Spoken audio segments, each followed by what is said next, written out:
There's a moment when a narcissist realizes you've stopped caring, and in that instant, something switches, not to peace, not to acceptance, but to their most desperate, dangerous trick.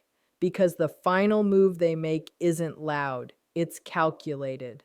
And if you don't recognize it, you'll walk right back into the very trap you escaped. People assume narcissists explode when you detach. Sometimes they do, but their real masterstroke comes after the rage fails. It looks subtle, almost calm, as if they've finally understood. But what they're actually doing is engineering a psychological shockwave designed to pull you back into orbit.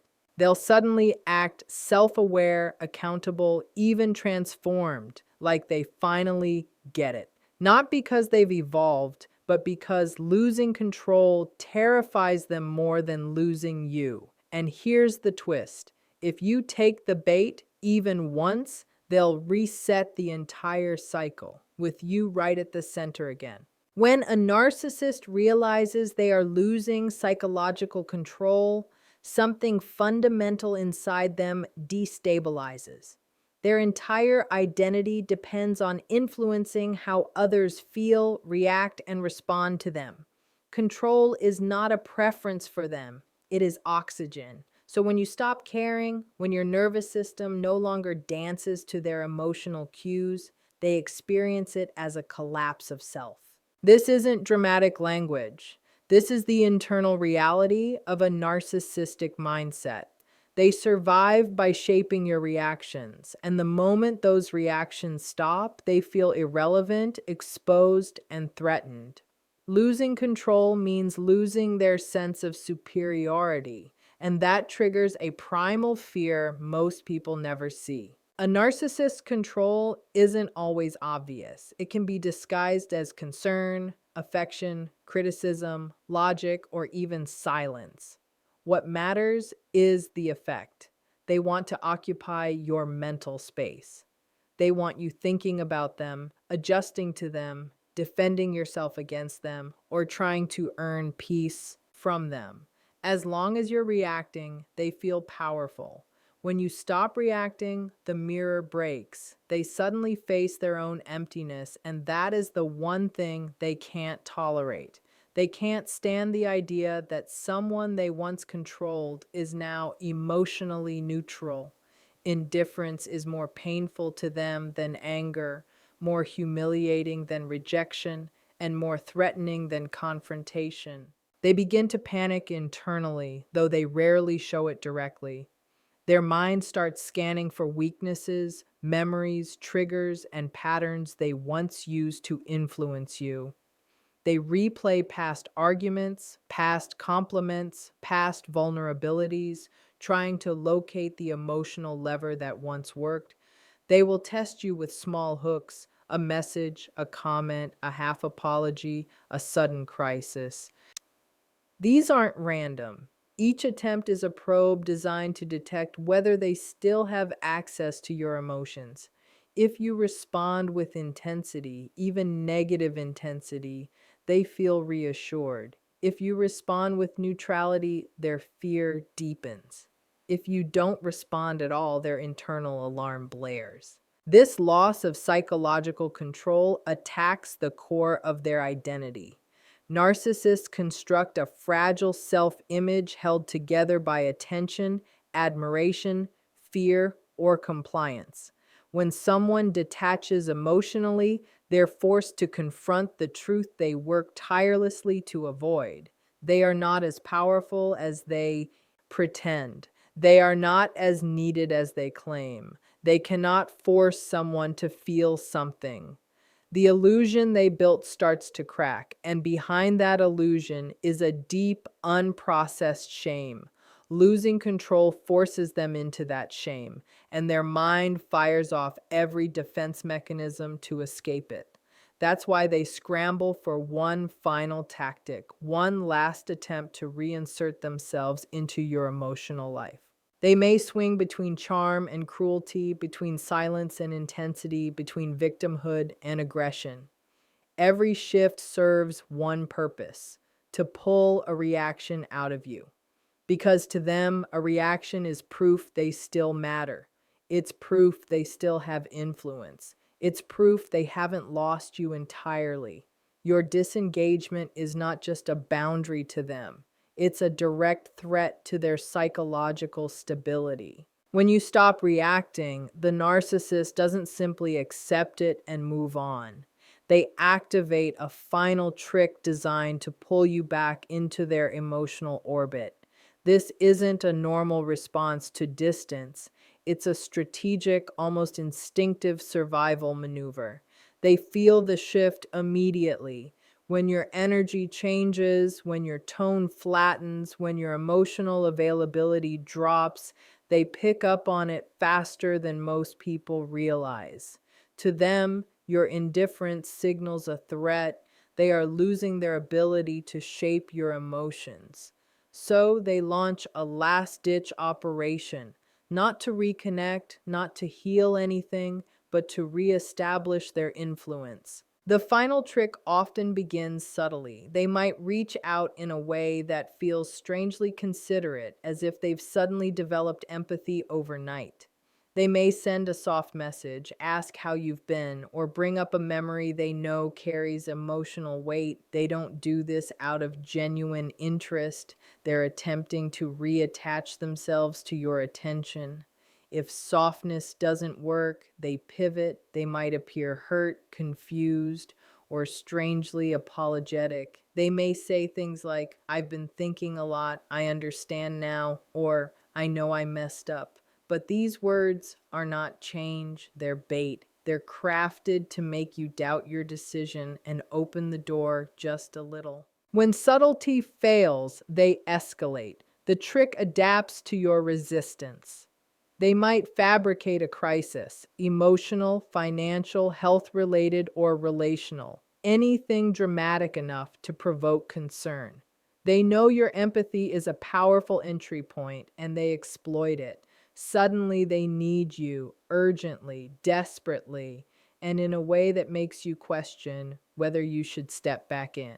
They'll say things like, "I have no one else," or "You're the only person who understands me." Their goal is not closeness, it's compliance. If they can trigger your instinct to help, they regain access to your emotional life. If emotional chaos doesn't work, they switch strategies again. They may use silence as a weapon. This isn't normal silence, it's calculated withdrawal. They hope the sudden emptiness will bother you enough to chase them. They want you to wonder what you did wrong or what changed. They want to create a vacuum that pulls you toward them. Silence becomes a trap disguised as peace. When all else fails, they attempt a transformation. They show up as the ideal partner, friend, or family member, the one they know you always wish they could be. They mirror your values, imitate your emotional language, and offer a version of themselves that feels almost too good to be true. And it is. This transformation is nothing more than a temporary performance designed to regain your attention. The moment they succeed, the illusion collapses and the cycle resets. The truth is simple but uncomfortable. Their final trick isn't love, regret, or growth, it's self-preservation. They're not afraid of losing you. They're afraid of losing the control they had over how you felt, thought, and reacted. And when you stop reacting, they use every tactic they have left to pull you back. When a narcissist realizes their usual tactics aren't working, they shift into something far more calculated, weaponizing silence or chaos depending on what will destabilize you most. This isn't random behavior. Narcissists are highly attuned to the emotional patterns of the people they target. They watch how you react, what triggers you, what calms you, and what makes you chase. When they feel you pulling away, they use this information like a psychological blueprint. Their goal is simple: restore the emotional imbalance where they feel superior and you feel uncertain. And to achieve that, They deploy either silence or chaos, whichever breaks your resolve fastest. Silence is their preferred tactic when you're someone who values peace, communication, or closure. It works like a slow psychological toxin. They vanish without explanation, withdraw attention, and create a blank space where confusion grows. This silence isn't a sign of maturity or distance, it's punishment. They want you to feel unsettled, to wonder what changed, to question whether you did something wrong. Silence is meant to pull you back into analysis mode, thinking about them, replaying conversations, trying to decode the shift. The more time you spend thinking, the more control they regain. And the paradox is this: they appear calm on the surface, but internally they're monitoring your reaction. If your anxiety spikes, if you reach out, if you break the quiet first, they feel victorious. Your attention reaffirms their relevance. But if silence doesn't affect you, if you don't chase, don't question, don't crumble, they switch strategies instantly. This is where chaos enters. Chaos is their emotional shockwave, a sudden disruption meant to overwhelm your stability. It can come in many forms: explosive arguments, dramatic accusations, unpredictable mood swings, or sudden emotional outbursts. They may provoke jealousy, start conflicts, or manufacture emergencies. The goal is to disrupt your internal calm. Narcissists know that if they can throw you off balance, your detachment weakens. Chaos makes you reactive, and reactivity is the fuel they depend on. Once you react, even with anger or frustration, they feel reconnected to your emotional system. Chaos works especially well on people who have strong boundaries because it forces them into defense mode. Suddenly, you're pulled into clarifying, explaining, or responding to something outrageous. Narcissists thrive on this sudden burst of energy. Even your resistance gives them a sense of influence. It reassures them that they can still shape your behavior. Chaos is not emotional loss of control, it's emotional strategy. They create storms to break your clarity and replace it with confusion. And confusion is the state in which they regain the advantage. The frightening part is how quickly they can switch between silence and chaos. One day you're met with icy distance, the next with explosive accusations. It's the unpredictability itself that creates psychological exhaustion. That exhaustion weakens your resolve and makes you vulnerable to re engagement. Narcissists rely on this cycle: silence to make you insecure, chaos to make you reactive. Both paths lead to the same destination: your emotional surrender and their restored sense of power. This dual strategy is not a reflection of love or pain, it's a calculation. It reveals how deeply they need control to feel stable. And when you stop caring, they use silence or chaos as their last tools to pull you back into orbit. When narcissists sense that their usual influence over you is fading, they begin fabricating crises, carefully designed emotional detonations meant to pull you back into their psychological gravity. These crises aren't accidents. They're constructed with precision, using your empathy, history, and past vulnerabilities as fuel. Narcissists know that chaos grabs attention, and nothing reactivates a detached person faster than the feeling that someone they once cared for is suddenly in danger, suffering, or facing some dramatic turning point. These crises are engineered to bypass your logic and target your emotional reflexes. And once those reflexes engage, they believe they can pull you right back under their control. A fabricated crisis can take many forms. They might claim they're suddenly sick, depressed, injured, or facing some catastrophic event, usually vague enough to be unquestionable, but dramatic enough to provoke concern. They may talk about losing their job, having a breakdown, being betrayed by someone else, or even experiencing a life changing revelation. The story is crafted to activate guilt, compassion, or responsibility in you. Narcissists are experts at sensing which buttons still work. If they know you're someone who can't ignore suffering, they'll emphasize pain. If you value loyalty, they'll act abandoned. If you're conflict averse, they'll paint themselves as the innocent victim in an unfair situation. The crisis becomes a tailored trap designed around your moral framework. The timing of these crises is never coincidental. They erupt right when you're becoming emotionally steady again, when you start focusing on yourself, regaining clarity, or building peace.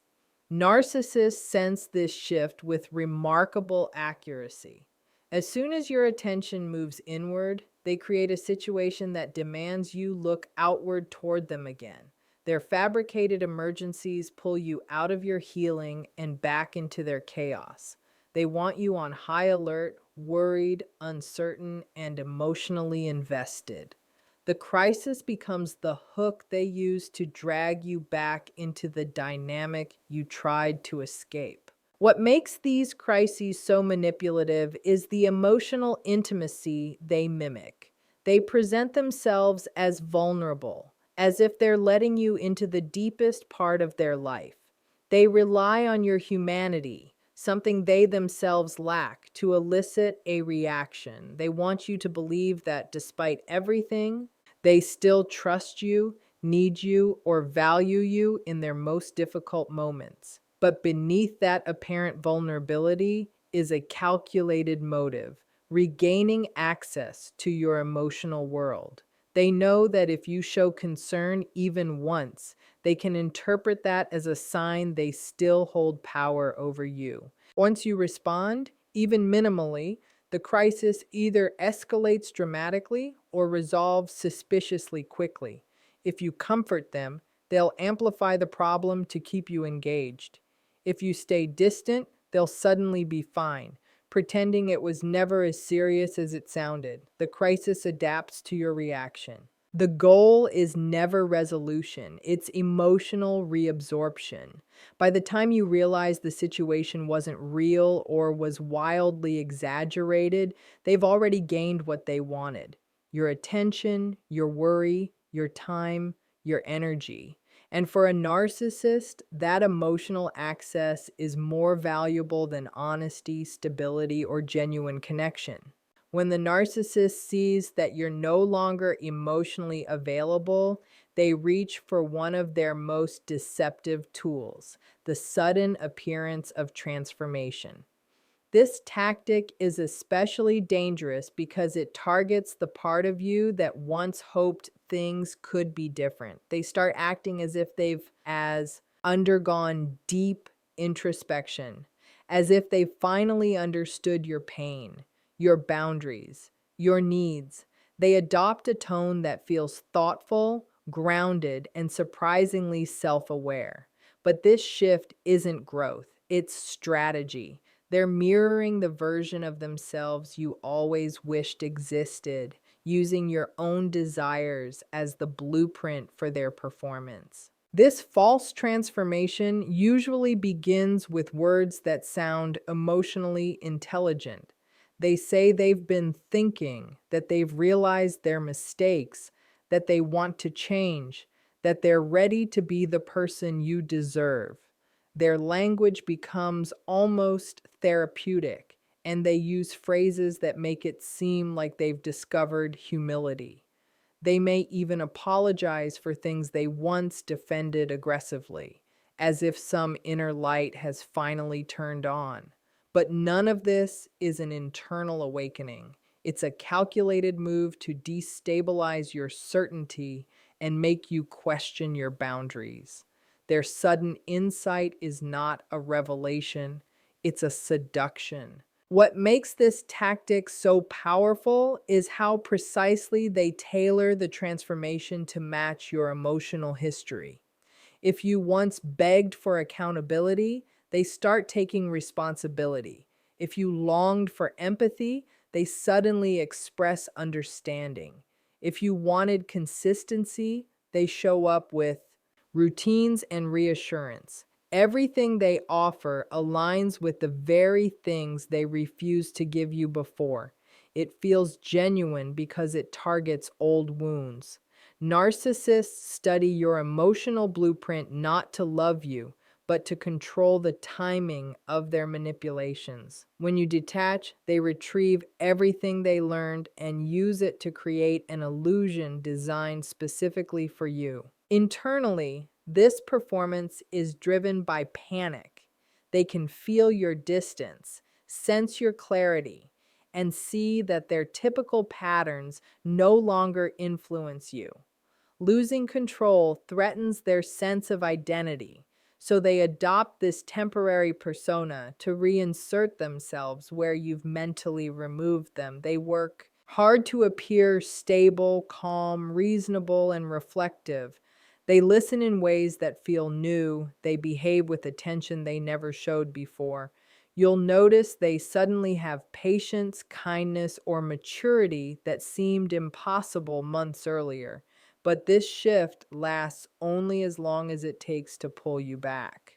If you allow them in even slightly, if you soften, show concern, express curiosity, or entertain the idea of reconciliation, the mask stays on just long enough to rebuild emotional dependence. As soon as they feel secure again, the transformation fades. Their empathy evaporates, their patience disappears, and the same old patterns return as if the change never happened. You're suddenly facing the person you walked away from, and the illusion shatters.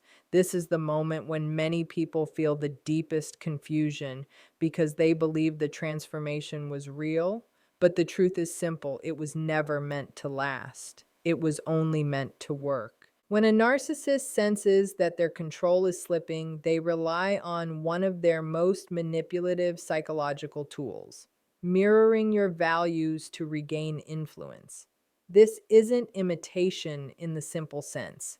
It's a strategic, targeted reconstruction of their identity based on what they know you admire, respect, or respond to. Narcissists don't build an authentic self from within.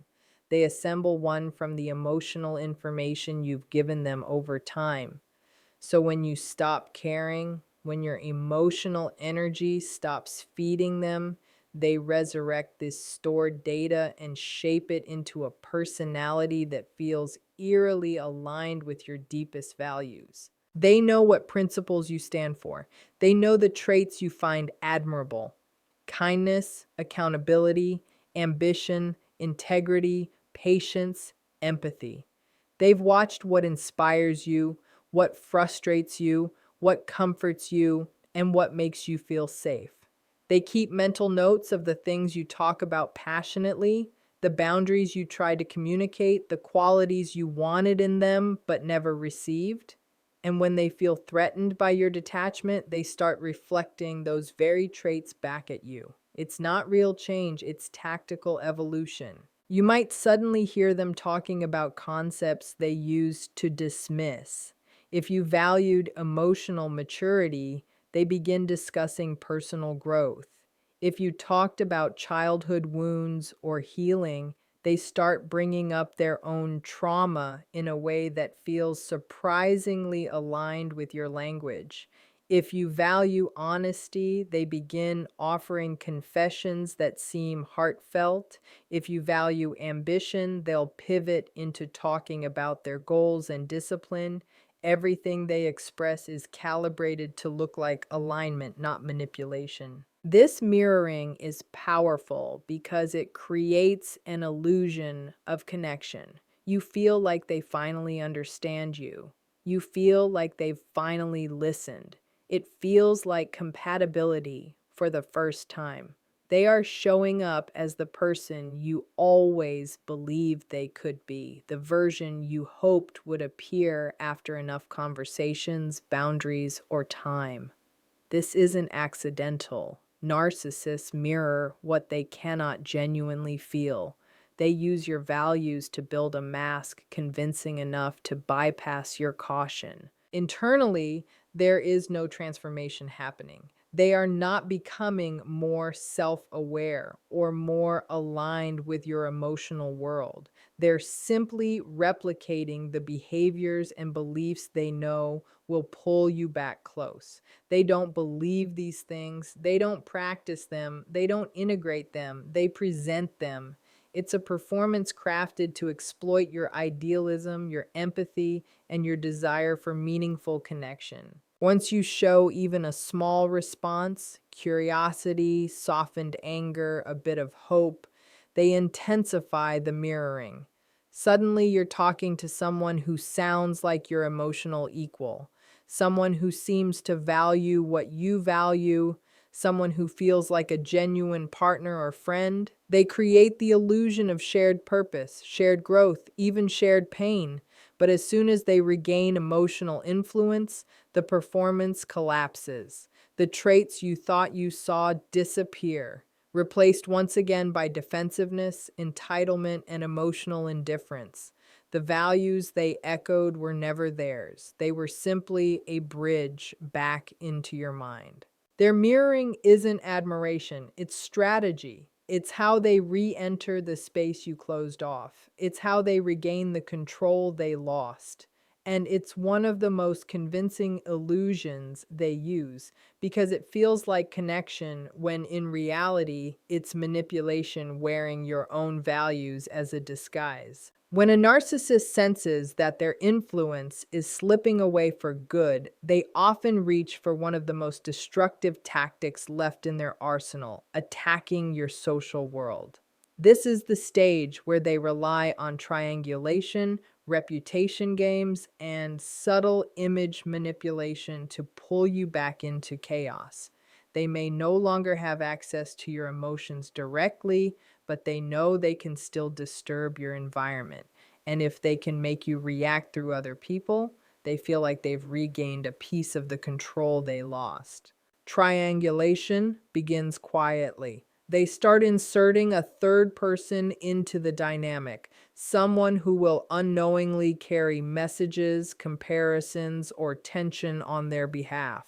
They may talk to mutual friends, family members, co-workers, or even new partners in ways that reshape the story of the connection you had. Narcissists understand the power of social perception.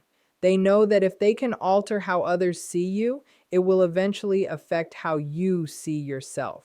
Their goal isn't just to damage your reputation, it's to pull you back into defending, explaining, or clarifying. They want you to feel compelled to respond. During this phase, they use your social circle like a chessboard. Every person becomes a potential pawn. They might present themselves as calm, wounded, or deeply misunderstood while painting you as cold, unstable, disloyal, or selfish. The irony is that the qualities they accuse you of are usually the ones they themselves possess. But narcissists are experts at storytelling.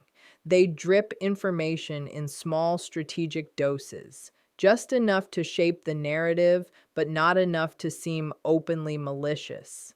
They may even appear concerned about you while undermining you. Statements like, I hope they're okay, they just seem really off lately, make them look empathetic while planting doubt in the listener's mind. This tactic also serves another purpose. They want to provoke jealousy or insecurity in you.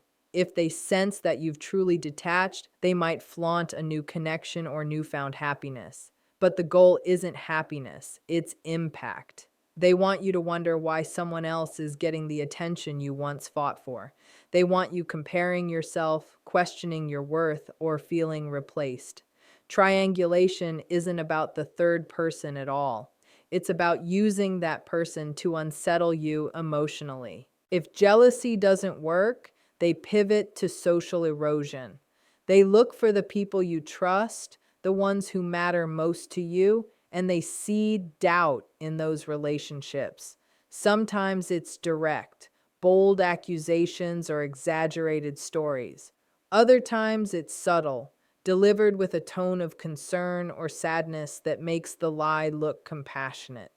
They want you isolated, unsure of who to trust, because isolation makes you easier to influence. This final tactic reveals something important. The narcissist doesn't simply fear losing you. They fear losing the version of themselves they were able to maintain through you. When you detach, the false self they constructed starts to crack. So they attempt to regain control not by coming toward you directly, but by manipulating the space around you. They want you defending yourself, explaining yourself, adjusting yourself, anything that forces you back into the emotional role you walked away from. These social maneuvers often leave lasting damage, not because the narcissist stories are true, but because they are strategically tailored to exploit weaknesses in human relationships. Narcissists understand that reputation is fragile, and they weaponize that fragility to keep themselves relevant. Triangulation and reputation games aren't just desperate tactics, they are confessions of fear. They reveal how terrified the narcissist is of becoming irrelevant, invisible, or forgotten.